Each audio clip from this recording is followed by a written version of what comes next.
Going with the flow in nature photography is our topic today on this special coffee break edition with our feature guests, and it begins now.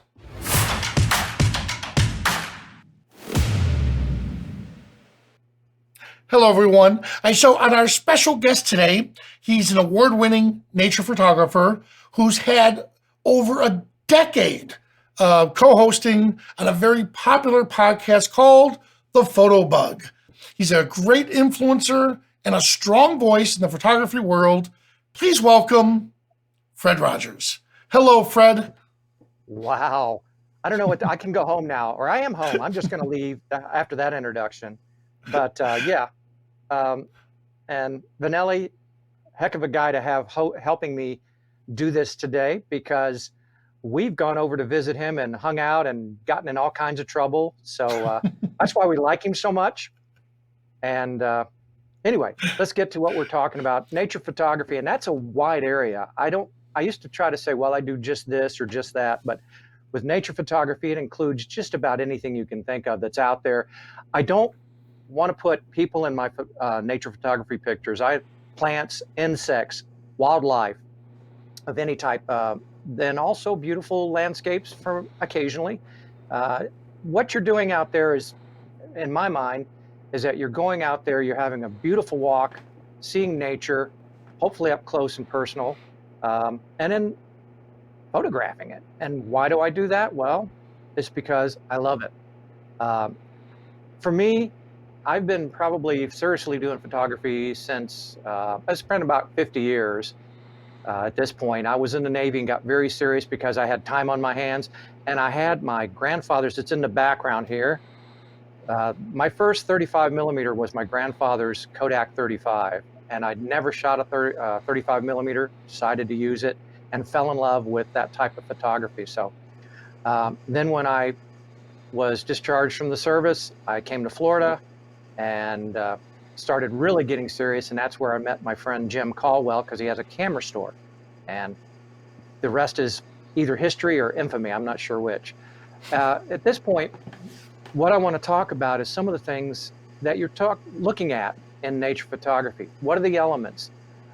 You know, can lines count? Can light? Well, definitely light is a big factor. And in Florida, where I do most of my photography, light is a thing that can be amazing and can be frustrating, because a lot of the areas I go are areas something like what you see here, wetlands. And this was the title photo that you saw.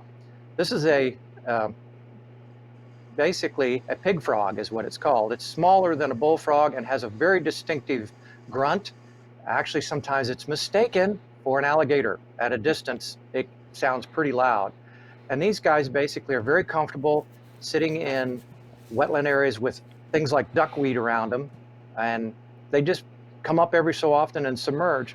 What made me very happy about a photo like this is that I had light bathing across the frog, and I didn't plan it this way. This guy was coming up and dropping out of sight.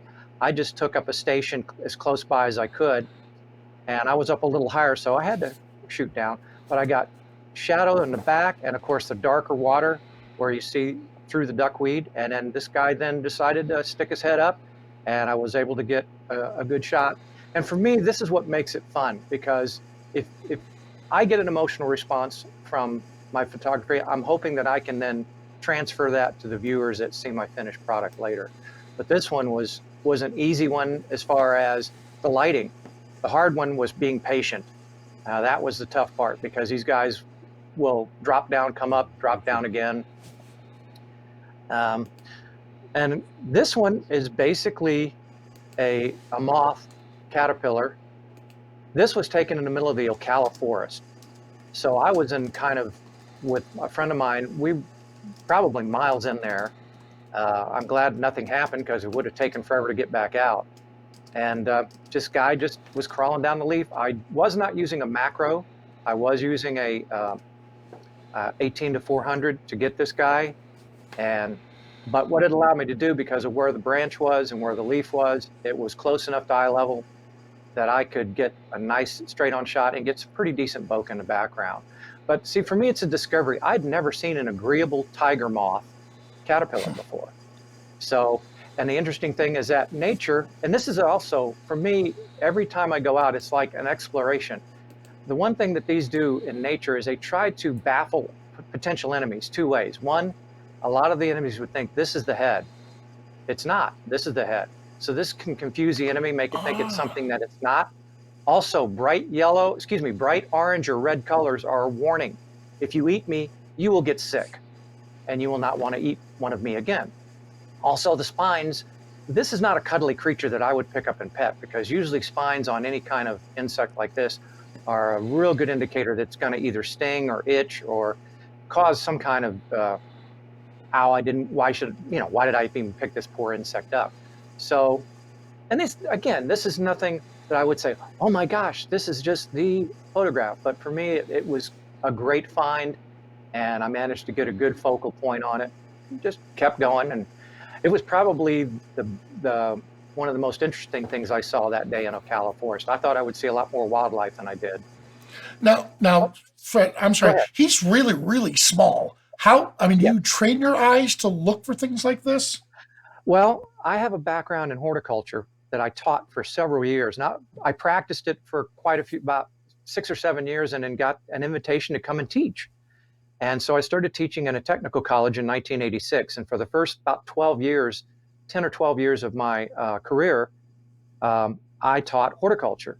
And so you learn to see things like this, because that's what you're on the lookout for in the horticulture landscape, if you will. So yes, it's something where it picked up my eye from quite a distance. I wanted to get closer to see what it was. And of course, I was able to use the lens to help me get a better idea. So I trudged through as much of the brush as I could, got as close as I could, and then was able to zoom in enough to take this photo. So that's a great question. It's something that you train yourself to see, as well as I try to pay attention to the background, because I don't like ugly or busy backgrounds. I want something that looks natural. I can photograph sometimes when I'm using the macro with a ring light, but that darkens down the background somewhere between a lot and completely. And that's nothing bad about that. I don't think that that's a bad way to photograph, but I like to see as much of the nature behind it as I can. So I'm kind of into the backgrounds as much as possible. But I may not always be out in the middle of nowhere. I could go to a friend's house and have this amaryllis blooming. What struck me, now I got to give you a little insight. This property is a cross between a jungle and a botanical garden. They have everything there. And every so often I'll get a phone call saying, hey, Fred, come on down. There's all kinds of stuff blooming. Come on over. And they live far enough south in Florida where it's warm there. But they have high tree canopy, low tree canopy, vegetation everywhere. So what happened as I was getting ready to, and this was on a tripod, because I was manually focusing so I could get everything as much as possible of this flower and full frame. But the background was not as soft as I would have liked, but there was a lot of darkness because the light was coming through, there were shafts of light coming through all their growth. And this was coming straight down on the flower. This is why it attracted my interest. I couldn't back up any. I mean, where I was, that was it.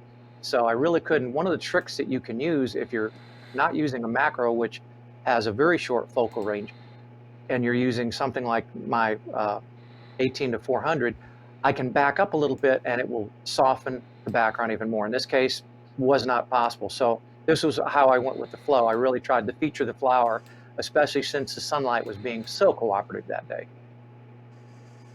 But then I'll have insects like this. And this is a banded pennant. And in case you can't tell, it's a windy day. He's holding on for dear life, and look how his wings are proportioned. He has the wings here laying flat, and these are up almost like a rudder. And this is what was holding him steady. I still had to take several shots on burst mode, because again, I was sitting in a wetland, and for my trouble, I got a wet backside, but it was worth every minute of it, because he was more in the pond area, and managed to finally get a decent shot of him. And again, this is patience, because they'll sit there for a while, they'll fly, sometimes they'll come right back to the same spot, sometimes they'll land somewhere else. So it really it's pure patience. But for me, it's a good way to lose yourself in the nature of it. I guess for me, it's I'm always seeking a zen in what I do for photography, not as much just capturing, not just taking the photo, but I want to try to make the photo. So that's where it's a zen experience for me. I have elements of photography that I like to use. I do macro, of course. I do close-up, which is when I use the zoom, but I also do HDR photography. So when I saw this beach sunflower, and this is a very common flower in Florida, I decided I'm going to go in close. I had the macro on. I was on a tripod, and I decided I'm going to take 3 shots. And I have the settings pre-programmed onto my camera, so I went to that and had my 3 brackets, took it. What it does is it really softens the background almost to the point of being grainy, and some people would say, oh, noise, you had a problem with that. But to me, it brings out the film quality. I shot film long before I shot digital. And so I like that film quality that you can get with the background. And of course, it softened the flower, but at the same time, it really helped each of the parts of the flower really stand out and jump out. So that's why I took what I thought was an ordinary flower and tried to make a fun photo out of it. It was something that, you know, piqued my interest and hopefully would get others to appreciate. This is one of those plants you walk past and wouldn't even notice it possibly, except, oh, it's blooming. That's nice. Keep going. But also do insects, yes. My favorite way to hit an insect is from a side view, especially with butterflies, because they don't always hold their wings flat. And that means it's going to be harder to get a full focal point on all of them. In this case, with the wings laid down on the side and even the back wing. And this had to be done with a longer lens, the 18-400, simply because this guy was not going to let me get that close. But I get the proboscis out, I get good focus on this.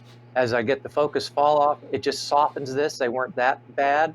So, and then I got lines behind it, which was great. As I was looking through the viewfinder, I said, oh man, I think this is going to be great because I'm seeing these soft lines of these other plants behind it. It was late afternoon, so the sun was really doing a good job to help me out.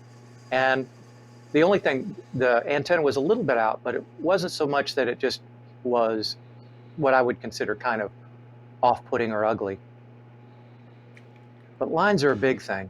Now this is a macro. I was standing extremely close. These honeybees did not care.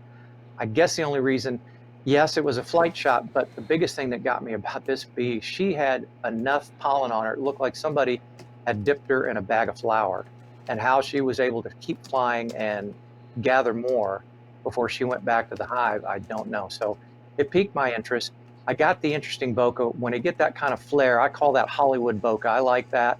There was a little bit of graininess, which was fine with me as well, because I like that quality. Again, it reminds me a little bit of film, and so I don't mind it. Sometimes I go for smooth, but in this case, it didn't bother me that that's what I was going to end up with. Now, Ooh, beautiful. sometimes I like to play. I have a lot of photos of blue flag iris. They grow all over Florida. They're native to some other states too. But I wanted to take a photo of this, and I wasn't even there for plant photography. I was there for a totally different reason. I saw this, the background was horrible. I knew it when I was going to take it, but I said, the plant is so pristine. I can focus it so nicely. No matter what point of view, where I tried to get as far as an angle, this was the best shot, the best capture. So when I got home, basically, I matted the flower and then just took the background because, again, it was kind of an off blue with, it just looked like a milky sky where it wasn't. It was, the background behind it was basically a man-made background. It was not that pretty. So all I did was when I matted the flower, I just lowered the exposure on the background and I got this nice kind of bokeh that I wouldn't have gotten if I'd used flash. I didn't have my flash with me that day either. So it was one of those deals where I said, let me see if I can go with the flow on this, take it back and do a little post. And this was, to me, was flower as art. So I enjoyed doing it.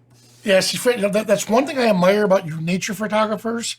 You know, for portrait photographers, we want light, grab a light, pop it in, there it is. More of a control. Nature, I loved how you worked with this. When I first saw this, was like, oh. And I not joked, but I told in the chat, you got me motivated to want to go photograph butterflies this weekend. Now, I haven't seen one of these up near my neck of the woods. Oh, they're around. You So, just have to, usually it's in more, not quite wetland, but a little upland, not gotcha. quite in as heavy a water. One of the places you can find them is in Mayaca State Park, but I've found them all over the place. And some people have them growing in their yards. I guess I don't know if there's a native plant nursery where they've gotten it. This was on a commercial property, actually, where I was there for something else for an event, and I saw this. So, but thank you, Vanelli. It's something that Beautiful. it can be a lot of fun. And so there are a lot of photographers that say when you do nature photography, you have to do everything in the camera. And I know that that's not completely true, because even when I did film, when I was in the dark room, that's when you could do dodging and burning and things to the negative to really bring out what you saw in your mind's eye when you took the picture.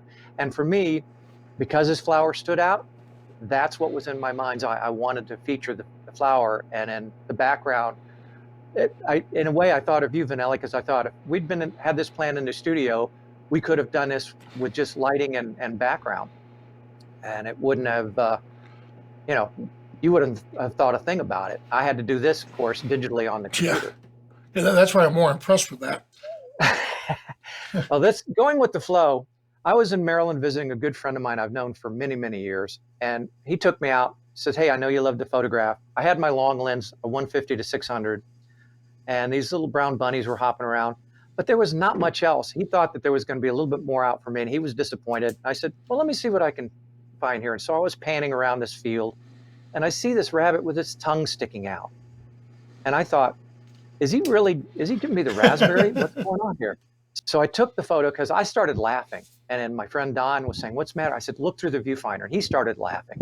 So I took the photo. I actually shared it back with him. I looked this up, and rabbits will do this as they're either showing well-being or they're expressing themselves when they stick their tongues out. So maybe he was expressing himself, or her. He or she may have been, giving me their version of the finger. I don't know. But the bottom line was I went with the flow on that photo. I mean, it's not extraordinary, but it is. I see there's humor in nature as well as and the unusual in nature. We tend to think nature is very behaved. It's not. We just make it look like it is. Now, I again love insects. A carpenter bee trying to go after a firebush, and those are very small tube flowers. So that poor girl was trying to work hard on this. And they're solitary bees. They're related to the bumblebee, but they're completely dark like you see here. But I love the way the light was coming in at the angle. I was able to get decent bokeh background, and some of the elements were still on the same plane. I knew that the way that this was being photographed, that these were going to be out of focus, but it didn't really bother me so much because it does not pull the eye away from the bee. I think it allows the eye to travel to the bee a little bit more. And so it was a fun one. And these guys are moving. Patience and not being afraid to move around within reason, and trying not to disturb them at the same time. It just makes for fun. And of course, wildlife includes animals. Yes, bison would be found in a lot of places. This was actually, you could probably tell from the background, this was in the Dakotas, North Dakota to be exact. I was co-leading a workshop with Jim. The light was nice.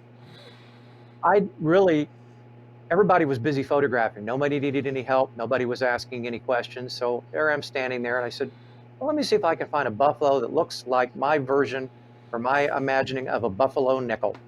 And this is the one I found. Oh, But then what I nice. liked even more so, this guy has been through, look at how weathered, and his horn has been chipped, broken off, probably with a fight with another male during mating season. And this bull, he was moving slow, and I wanted him to bring his head up from his grazing just a little bit. He did, cooperated. I didn't really want to go that close because I wanted to see the hills behind him.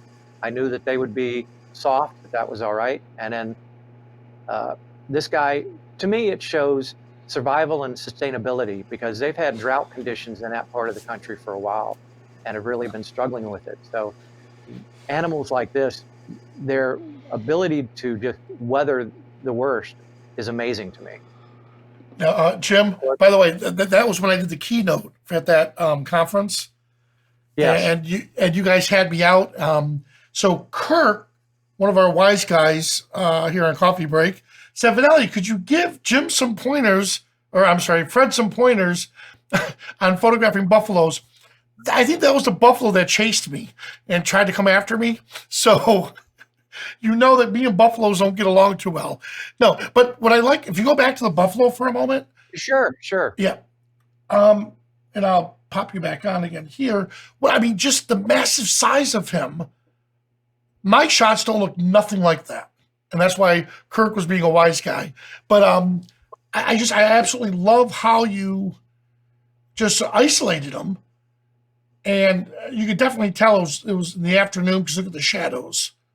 Right. But what's going through your mind when you photographed it? I know you, like you said, you wanted the hills in the background. The colors just look absolutely amazing. I like that. And as you said, I was trying to separate them. So I zoomed in a little bit. First, I zoomed in much more and I said, no, that's too much. I know I'm going to see some of the shadow, but that's all right. I backed off and he was far enough away from the rest of the herd and was just kind of doing his own thing. And there was eye contact, but I was not that close. Now, on this day, I was using the 18 to 400. The nice thing about a 400, and one of the things I do when I shoot nature photography, when I try to capture those photos, I like to use a crop sensor camera because instead of being at 400 with my crop sensor on my camera, I was at 620. So that equivalent gave me a little bit more boost and allowed me to get in without getting in that close because they can be, it's funny because they'll just walk into the roads there. This is at Teddy Roosevelt National Park. They'll just walk right in front of you. I had one stick his head into my window because we had the windows down because it was a nice day out. Luckily, he turned his head before he decided to discharge the contents of his nostrils on me. So just hit the car. But other than that, yeah, the nice thing is I was able to get that isolated photo. And like I said, my rendition, I have several photos of bison, but this probably is one of my favorite. So nice. And rolling with it, this next photo, I had not gone out expecting to get this photo. I had a long lens on. I had the 18 to 600. I was with a group. I was actually leading a workshop. Everybody was busy doing stuff. I was busy, and I saw these guys crawling up these plants and basically grabbing the seeds and just feasting down. And I said something to the group, and so suddenly everybody said, "Whoa, let's take photos of this." And because of where I was, it's nice fall colors. This is again this is in South Dakota. Nice fall colors in the background. It gave me the nice bokeh, but then I was able to get him nice and isolated and get the photo. And it was funny because I got what I wanted and then checked on everybody else because they were busy snapping away, as you might say. So I thought I've got maybe a few seconds, a couple minutes, took my shots, looked around at them. Actually, when I was pretty much felt that I'd gotten what I wanted, they were just going crazy. So I let them capture to their heart's content, and we moved on to what we wanted to do. But we probably spent a good 15 minutes, 10 to 15 minutes, just trying to get these guys at different angles. And they were very skittish, so we couldn't get close. So fortunately, everybody on this one was using longer lenses. So, and I was on tripod. I've been known to hold that longer lens, but I don't like to hand hold it any more than I have to because it gets heavy after a while.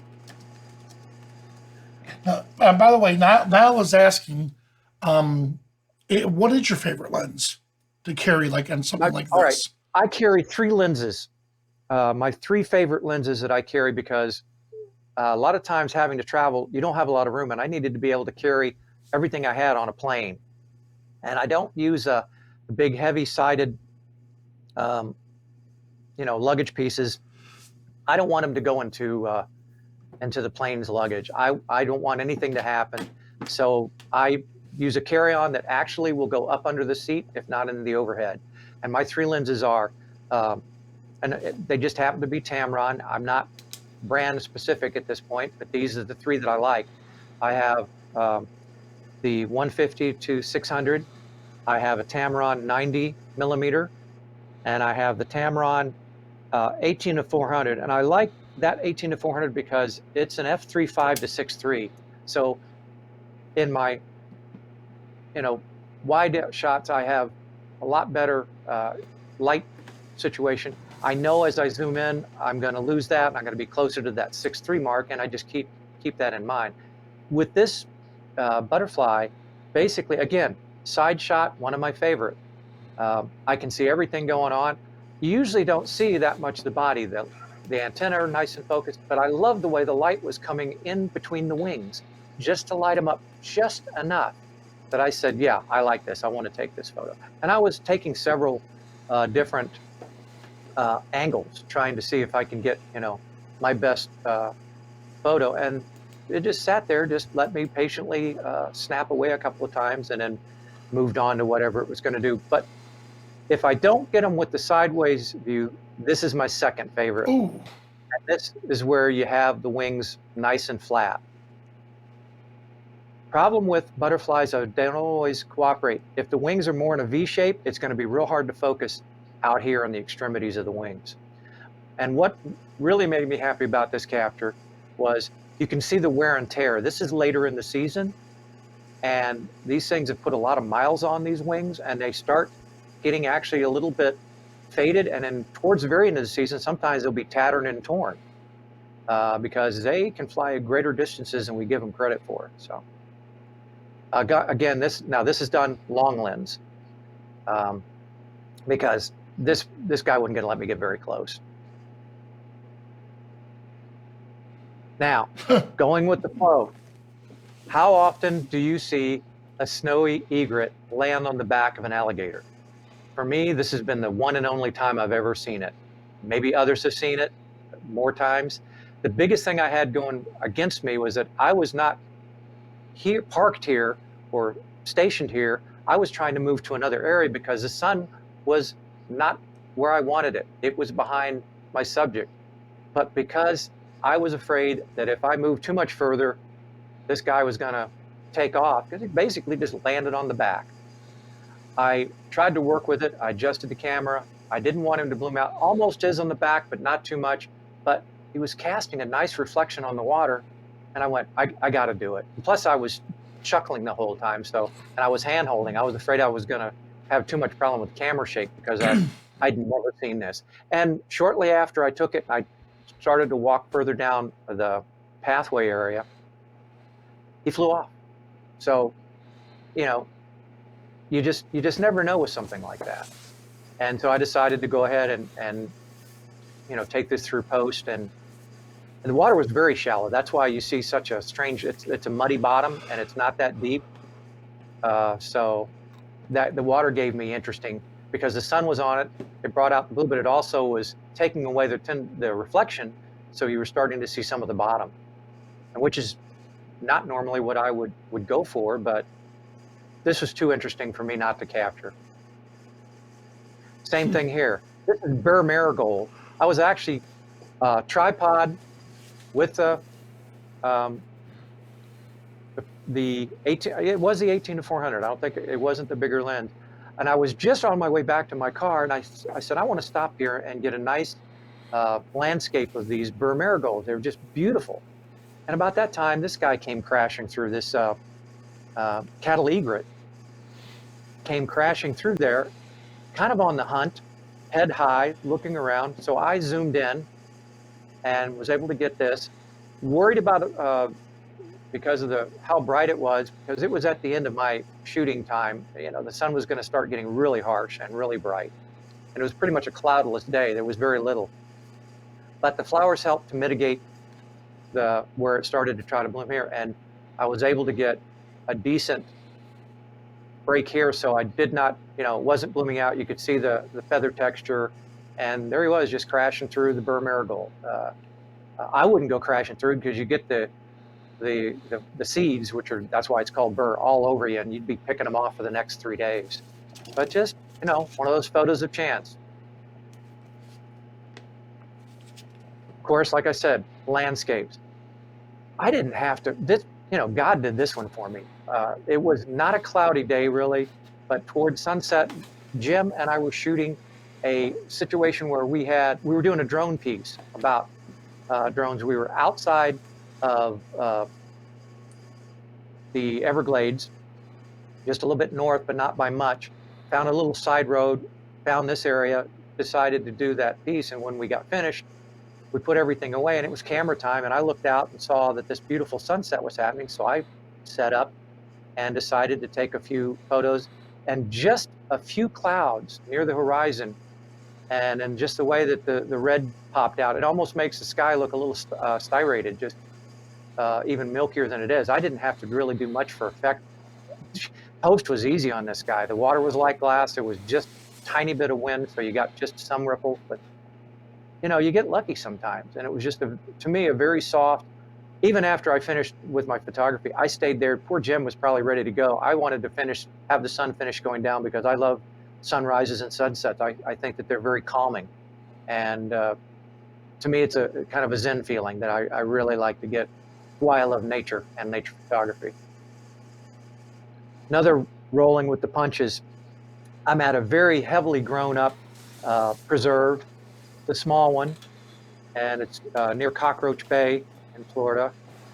Sun was not really up yet. It was just starting to try to peak, but you couldn't see it, but it was reflecting off the clouds beautifully. I looked up, saw this, and said, I don't know if I'm going to get over to see any kind of decent sunrise. So you know what? I love these clouds. Let me see what I can do. And at first I tried to focus just on the clouds, dropped down a little bit and said, why? This is the native plant in Florida. This is sable palm, sometimes called cabbage palm. It's mistakenly called the state tree. It's not a tree. It's more closely related to grass. But still, I thought it was pretty interesting with the silhouette. And I got lots of other photos that day, but really not as much as I wanted to get on the sunrise to start the day. But so this was my going with the flow on it. And the cloud, interesting, the way the sun hits it, it makes the clouds, it looks like I did a bunch of after stuff and you know, a lot of editing in post, and I really didn't have to. It painted itself. So, all right. Alligators in Florida. Have lots of pictures of them. At Jim, we were at a preserve. He was quite a ways over. It was dry season. So what we had in this wetland was areas that were pools of water, and in some areas that were more the open wetland swamp type areas. But this was in one of the many pools that were left over. Didn't know that there was a gator in there. I was turned the opposite direction. I hear a very loud splash. As I whipped around, he had a fish in his mouth. And then what you see here is all I could do was take the photo as within seconds, he had kind of flipped his head up and opens his mouth, because these teeth do not chew. They're strictly for ripping and tearing. So he has to do a combination of rearing the head back. As you look, see the way the water is rippling?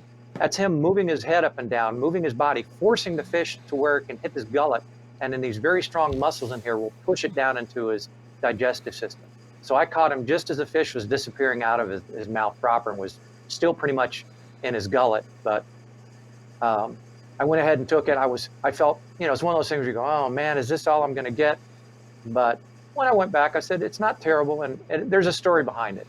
There's an emotional response. And not everybody gets to see a gator with its head ripped after it's just eaten. So I thought, nah, I'll take second place on that one. It wasn't the first place shot. So Jim got that one. But then again, you never know when you're going to see something interesting. These are the elusive kissing gators of Florida. Nothing was going on. We're walking down a canal. Nothing. Just gators laying there, just sunning themselves, lazy, nothing. You know, people are taking photos of it here and there, but they're just laying there, not doing much. And I came upon these two and I said, oh, isn't that nice? And I took the photo. And it's funny because when I brought it home and my wife saw it on the screen, she said, oh, that's so sweet. And I couldn't help but laugh, because I've never heard the word alligator and sweet in the same sentence. But again, humor in photography, it just was a light moment. So making the best of the situation. Did I get other photos? Not from this particular area, but during the day it was productive. This was probably toward later afternoon. So sometimes things start, you know, going away on you. Go ahead. Now, how far away are you from those alligators? Well, on this one, again, I'm using my 18-400. So I'm across what looked like a canal. There's a lot of waterways up there. Some of them are naturally occurring. Some of them were dug by, this is in South Florida. So Corps of Engineers did a lot of that. Some of it I'm not happy about. Others I accept that they had to do it because it really kind of changed the ecology of the area. But these were laying up, and you see how rocky that looks. That's all just basically lime rock. It's very calcareous. Gotcha. And they're laying up there. They would, oh, by the way, after I took this, both of them kind of slid into the water and went their separate ways and whatever. But I was far enough away that I was on the other bank. If they'd gone into the what water, I was getting at. Yeah, safety wise. If they'd gone into the water and come too close, I would have stepped back. And usually, if you give alligators a good distance, unless it's during mating season when they become aggressive, especially the males, or if they haven't really eaten and it's a time of day where they would not have eaten yet, then you have to be a little worried that they may become more aggressive. The one thing I'll stay away from, if I know in an area that people have been feeding alligators, that is the worst thing you can do, because then they overcome their natural fear of man. They identify us as provider of food, and if you no longer have food to give them, you are food. And they will become aggressive, and I've known that they have charged people and gone after them. So I do not do that, and do not subscribe to that either. Well, the next time our CEO, Ivan and Dima come to visit, I know they're going to want to take you to see those alligators. They were dying to see alligators, and I did everything I could to avoid it. So we took them to Honeymoon Park instead. In all seriousness, I'm not the one to take someone to see an alligator, because I'd be that fool that would get too close, or like Kurt says, I'm focusing so much on one, the other one sneaks up behind me and gets me. Yeah, no. Well, I have a gator story I'll tell you offline sometime, when we were doing video work in the Everglades. Now, this is basically a golden orb web weaver. Some people are put off by, and these are large, yes. Wow. This is unusual to me, because normally when I see these, it's in deep forested areas, heavily wooded areas, because they build their web between the trees, usually at night or in the very early morning, because then they're capturing insects. And then usually they may stay up part of the day, but usually when it starts getting warm and sunny, they leave, and the nest is destroyed through the rigors of the day, and then they come back that night, usually to the same area, and rebuild the whole web. This one was going across the very trail I was walking on. Well, on the other side of this tree line it was going to drop off, and there was water. So looking at this, he was up just a little bit, and this might even be a female, not a male, because usually the females are larger. I never had gotten sky, and it had the milky sky behind it, and you can see just enough of the web. The sun, it's early morning. I knew that this web wasn't going to be back. Probably wasn't going to be there, neither the spider, when I came back. But it was also blocking that part of the trail. I had to take a different part of the trail, because I respect, no, they're not poisonous, but it would hurt if those mandibles bit into you. It'd be a little painful.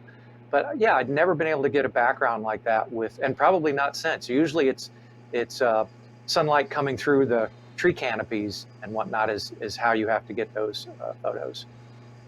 So, anything in the insect or arachnid world is fair game to me. And even stuff like this, early. Yeah, we have about 5 minutes. Yeah, we have about 5 minutes, Fred. Okay. Early in the morning, this one, when I took the photo, the only thing that really didn't look black and white on it, or monochrome, is the plant. It was brown. Wow. And so I knew as soon as I took the photo, I was going to come back and I was going to process as black and white. Because I really think this way the sun hit the jeweled pieces, it just was something that I enjoyed, and it gave me a nice background. And like I said, it wouldn't have been much better than this, because it was kind of a misty, foggy day as sunrise was occurring. It burned off as the sun came up, but this was and these go away too. They usually burn off pretty quickly. Wow. Butterflies again from the side, but what I liked about this is I had great soft bokeh, but I had the lines from the plants. And this is a spearmint Nice. growing wild in a small preserve. So it was probably introduced or brought in accidentally, because this is not something I see all the time. And then long lens, but again, like I said, the background and the lines in it really made the butterfly stand out. And that's what caused me not to zoom in and focus in any closer. Another one I used HDR on, a sunset in North Dakota. I was taking regular still, single frame photos, but on this one I decided, one of the things I'll do to try to, and with HDR, most people think shutter once, shutter twice, shutter 3 times. I will put it in burst mode. One of the tricks I've learned is I will go 1, 2, 3. And that way I'm not going to get the cloud blurring if it's moving rapidly, and there's always a wind going on. But what it really did was gave me interesting light from the skies and the cloud, and was just on the edge of having noise in the hills because we were losing light very quickly at that point. See if I have time for 1 or 2 more. Very small spider. This is an Orchid Web Weaver. This is tiny, done with a macro, but I backed up and got zoomed out just enough that I could catch more of the web, because I like this, but I like the bigger orb and the lines connecting it. And then of course it made the background almost look like it's coming at you. You get kind of that Hollywood bokeh background with the flaring, but you see what the lines do to it. It really sets a different dimension to the background. And I didn't need to get any closer. Not that I was afraid, because these things are tiny. I would have, if I hadn't looked down when I saw it, when I was walking the trail, I wouldn't have noticed it. But that's, like Manelli said earlier, you look for those things. Wow. That's, to me, it's a discovery every time I go out. This is probably the only time I've gotten, it's a paper kite. I got focus great except right here, but I was willing to live with that. I couldn't get any better angle to get a good, because even when I tried to go straight behind, both wings were kind of V'd up at an angle, but I was pleased. I had good background. You could see the flowers. It's a butterfly bush, and I'm pretty sure that's what this one's on. And it gave me a little different shot, not the total side, but it worked. Does it work every time? No, it's a tough one. To me, it's a tougher to take, but I was happy that I got this. And this is for Vanelli as much as anybody. This is fungus, shelf fungus.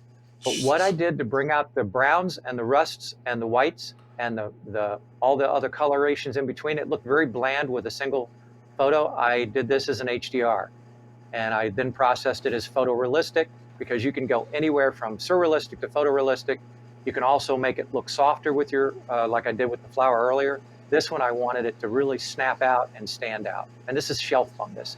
But it's interesting, because a few people, when I shared this, people said, how did you get it exactly like that? And that's how I did it. I am not afraid to use the other elements of photography with my close-up and macro work. So I know I'm running out of time. This is a scolled wasp. Never been able to get this close. And even then, I had the macro on and wouldn't let me get close enough for it. So I changed lenses very quickly to the 18x400. Jim was laughing at me because I was running through the railroad vine trying to get this. That's a railroad vine bloom. Finally got the wasp coming out of the flower, and just before it flew off. So I was happy to get that. I knew I wasn't gonna get good focus on the flower, but that's what I think helps draw. I got great focus on the wasp itself. So I guess we need to stop here. Hey, you know that place. Yep. Awesome. The only thing that got me about this for a landscape is that I had this interesting foreground of one clump. There was nothing else around it but one clump of sea oat coming up, which of course in Florida we want. That's a native plant, and it helps hold the beaches in place. And they're trying to discourage people from damaging them and also taking the seeds away. They want them to self-seed, and there are people that are licensed that will collect some of the seeds and grow them, and then they have a deal with the state where they can sell them, but they also have to give the state or sell them at a low price to the state. Nice milky sky, the little inlets, and of course the wading and shorebirds all around. So I just thought it was a pretty view and an interesting, restful view. I could have sat there and just enjoyed it for a few minutes. Oh, wow. That's awesome. I guess I got to stop sharing, because I always have more that I can show you with lines and everything else, but I'm sure people have questions. So Yep, I'm going to stop here. You got it. Beautiful All work. right. Beautiful. All right. There you go. All right. So I'm going to try something. I'm not quite sure if it's going to work. One moment. Yep. Okay, here we are. So we do have questions. We'll start with Holger. What's your question? Unmute your mic. Hello, Fred. Actually, I got two questions. The first one is, what's your favorite aperture and ISO combination? I think you will try to keep shutter speeds fast. And the second question is for your macros. Do you use any kind of tripod or any gear like that? Let me answer the first question, and I'll have you re-ask the second.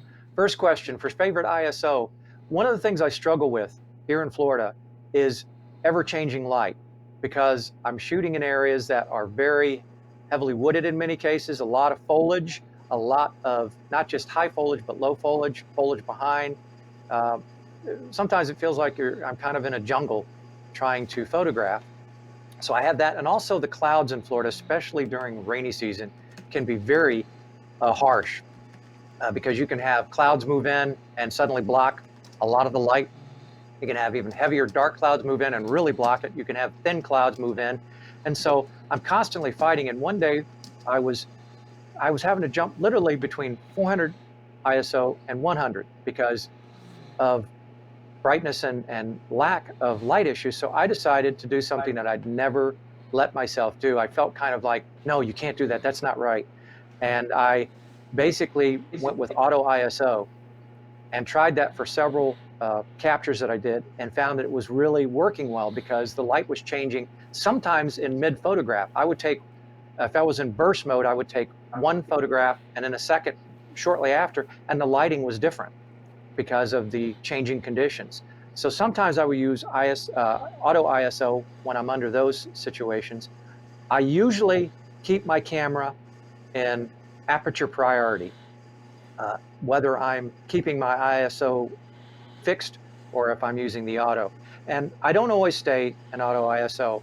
A lot of times I'll move between 100 and 400. I don't like to go up higher unless I'm in real dark conditions. And one of the ways I may compensate is I may go into my and increase or decrease f-stop by a factor to help me adjust. I know I've done that with birds to keep them, especially whiter birds, to keep them from flaring in stronger light. So I just have to work with the conditions at hand, and I try to do as much to the camera to make it easy for me to get a rapid flow of photography, because it's not always a single photograph, even with flowers and plants, because wind is a big problem. And I don't always have the ability to use something like a plant. Go ahead and repeat that second question. Well, do you use are you using a tripod for your macro? Yes and no. Depends on the macro. I do carry a tripod a lot of times, but sometimes I will use the tripod if I'm doing highly detailed, like I'm trying to really capture something, an insect on flowers where they're especially down low. I'll have a tripod, I'll set it down, and I'll try to sit as comfortably as I can with that camera very low to the ground, and I'll do it. Sometimes I will use a platypod when I want to be really close to the ground, or if I have something I can place it on. But I have gotten pretty good at hand holding, because all of my lenses basically will compensate. You know, they have the vibration compensation. When I first was photographing with film camera and with digital, you didn't have that. So most of the time, I'd say 99% of the time, I used a tripod. Nowadays, it's 50-50. All right. Hey, okay, so before we have like 4 other questions we're going to get to. Okay. Before we do, Janet made a comment. She said, could you email a list of locations in Southern Florida? But I have one better. And I hate to put a homework on you. Rena came up with a killer idea for insiders. She actually has a location section to where you could go in, you upload a photo, and you show the location of where you took the photo.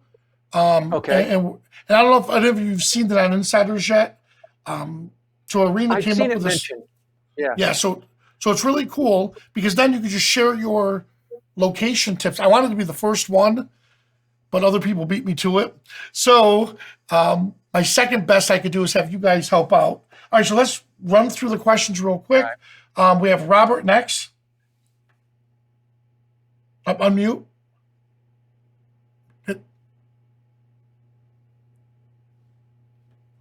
Sorry. Got it? Okay.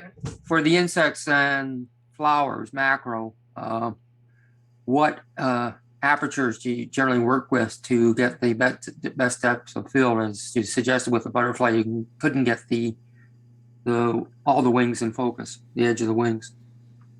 Well, again, I use Aperture Priority when I'm shooting outside because I have good light. If it's a really overcast day where I don't have good light and it's very gray and nothing stands out and looks drab, I probably won't go out and photograph that day because it's just going to be an uphill battle. But most of the time, I'm going to have good light. I'm on Aperture Priority even when I do macro. If I'm in a really dark situation where I have very low light, I may go ahead and especially if I know I'm going to be in a location that has a deep wooded area where I'm going to be doing macro under low light, I actually will bring my ring flash and use it on my macro. Nice. It's the nice thing about the Aperture Priority is I can use the f-stop to give me what I'm looking for the focus. And then if I'm on tripod, I'm going to be using almost strictly manual focus. If I'm hand holding, I'll use a combination thereof. I may use the autofocus to get me started, and I can just reach up very quickly with my thumb, snap it off on the lens, put it back into manual, and may do the adjustments. The other thing you can do with macro to get that perfect focus is you have the camera held up. I'll just use my camera body here. I have it held up and I'm rocking back and forth. So I'm taking a stance, looks like a martial arts stance with one foot in front and one in the back. The back one's slightly turned at a 45-degree angle roughly. And I'm leaning in and out till I get just right. And then I'll go ahead and take it. And even with macros, I will sometimes use a burst mode, knowing that either the plant will move or I may move just a little bit to get that focus. So I don't have a special aperture like when in the earlier days on film, I would have said, yes, here's what it was. In my days with digital, I have a little bit more, the camera has a lot more features in it to help me not have to concentrate and spend all my time mentally thinking about, it's like having to do math in your head while you're trying to paint a picture. For me, that's kind of tough. So, and I'm trying For all of us. I'm trying to find a zen moment with that photo that Awesome. gets for me especially an emotional response. I'm sorry I'm taking so long to answer. But No, it's go okay. ahead. All right, Bobby. Yes, I was trying to guess what camera you used because of the 1.6 crop. I assumed it was a Canon. But you talked about using crop sensors because you would like the additional reach. So do you always use an APS-C sensor? Do you sometimes use your crop sensor lenses, in crop mode on a full frame? I mean, I too have used APS-C because of the additional reach, but I just wonder, how you go about it in the field. I like full frame cameras, but what I tended to use those for was, for a while I was doing studio work when my daughter was into dance heavily. And so I was doing photography of that type. I found that it was okay, but I enjoyed the nature photography a lot more. I found for action and for those types of nature and wildlife shots, I like the APS-C because it really helps me reach out a little bit more. I like the crop sensor.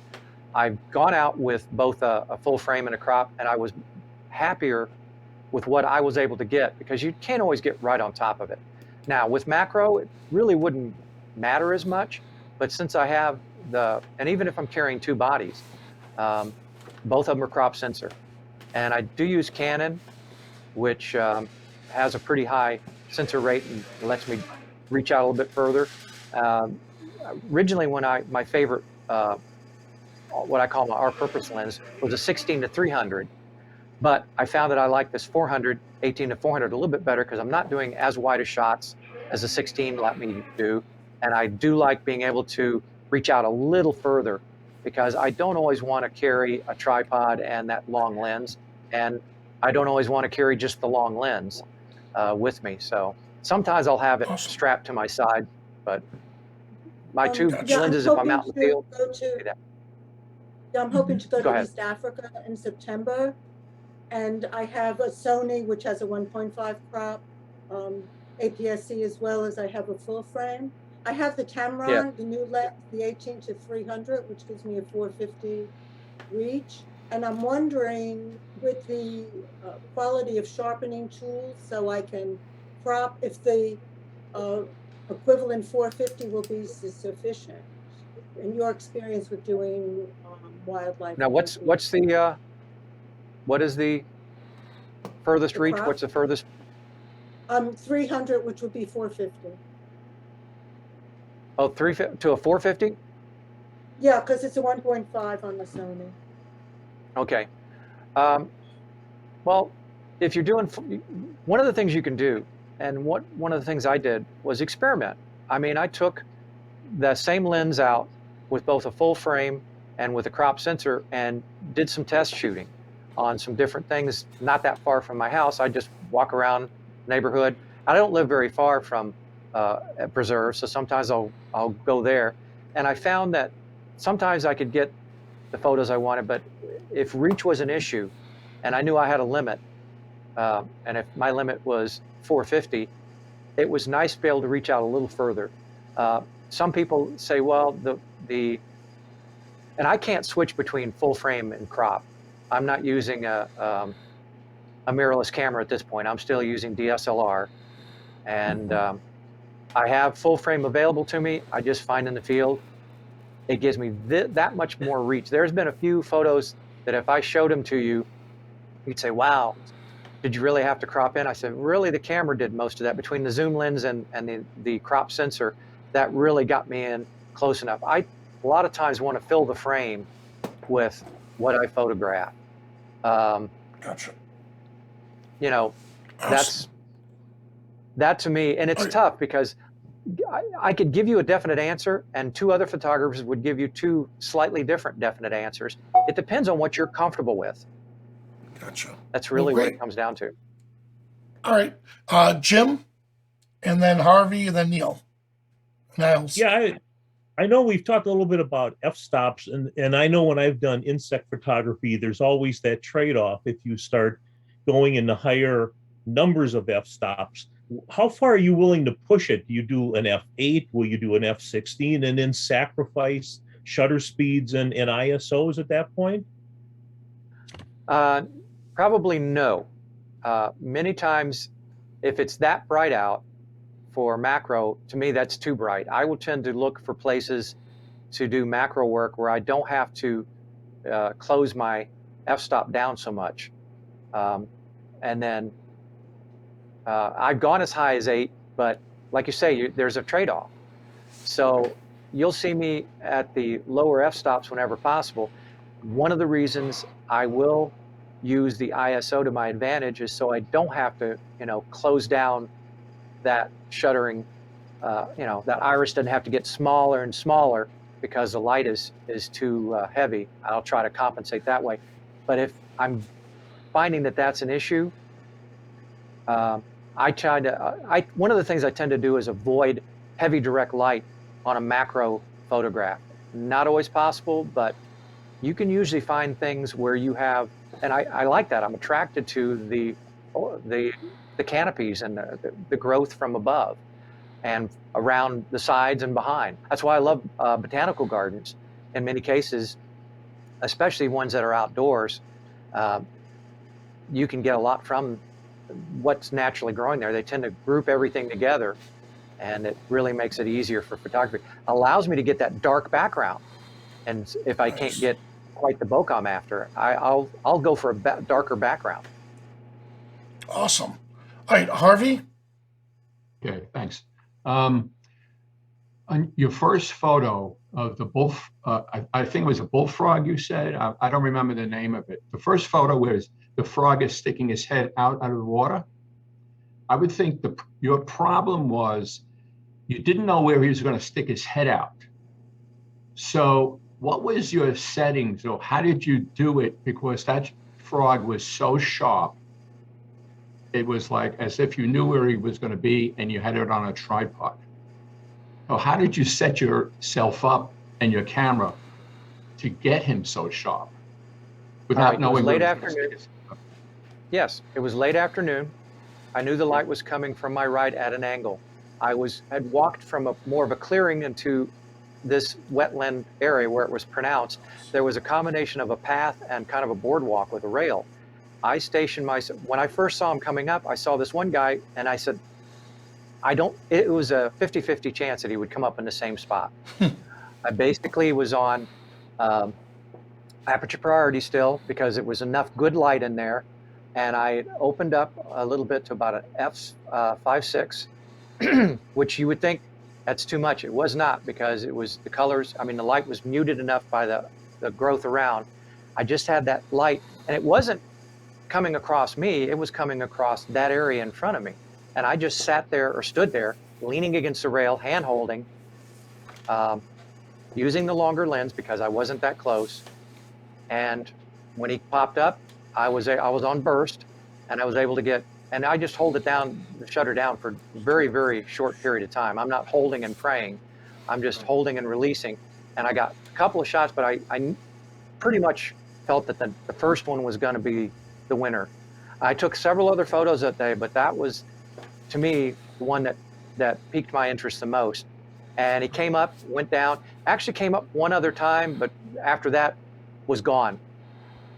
But I already had the photos that I liked, and I moved to a couple of, the biggest thing with them is that if it's calm, if you're not moving about a lot, if you're not making noise, they will pop back up. One of the things that I found about nature photography is know as much about what you're going to photograph as you can. And pig frogs, that's pretty much the way they are. We joke about, yeah, I can hear them, but good luck seeing them. But if you get in an area where it's not too much light, you're not moving, they don't really notice you. And in this case, I wear muted colors like this, not the hat, but I usually wear muted colors when I photograph. I was standing next to a wooden railing and just stood still and waited. Camera in position.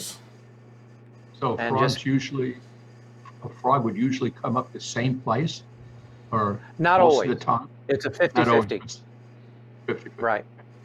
Like birds will It's fly somewhere, fly away, and then go back to where they were. Yeah, birds Frogs, do. I Yeah. found, bullfrogs are not as reliable about doing that.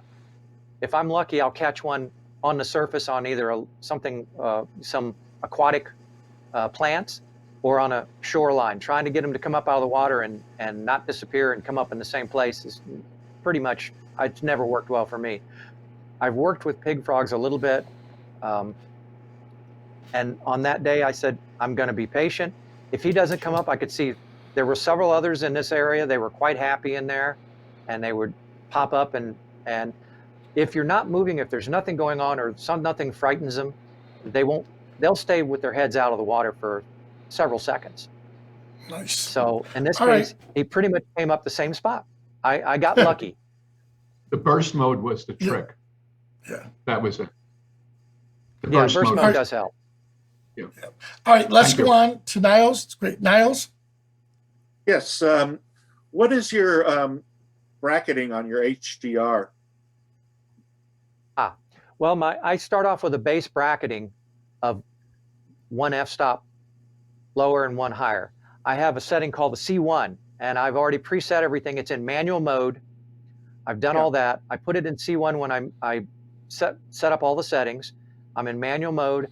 I'm going to get the 3 exposures, the one that I'm after, and then the 2 that are +1, -1. If I don't like the results I get, I can go in on the fly and change that bracketing to 1.5. Every so often I'll do 2, but it has to be a situation where I'm just not getting enough difference between the lighter exposure and the darker exposure, the underexposed and more exposed. If I'm not getting that, when I see that in the camera, the results, then I may change it. When I did that sunset, I was at 1.5 stops. Okay. And I was on tripod. But because I will use burst mode on my shutter, I have actually handheld while steadying myself against a tree or something else and gotten decent enough HDR. But see, I like to play on the edge of some of that stuff. I want to see if what I can and what I can't do. Awesome. All right, Fred. Well, hey, thank you so much for joining us. We will have an after show, so stick around for the after show, just a few minutes where we can talk to everyone from here. But again, thank you so much for sharing your knowledge and your wisdom on the nature photography. You inspired me to want to go out and start photographing the butterflies. I think I'll have more patience with the butterflies than I would with the alligators. So I think we'll stick with that right there. So, all right. Well, thanks again. You want to do that? Come on over. You know I will. Over to my side of the state. All right. Well, everyone else, thank you so much for joining us. And again, stick around to ask Fred a few more questions. And everyone else, I'll see you at the next coffee break.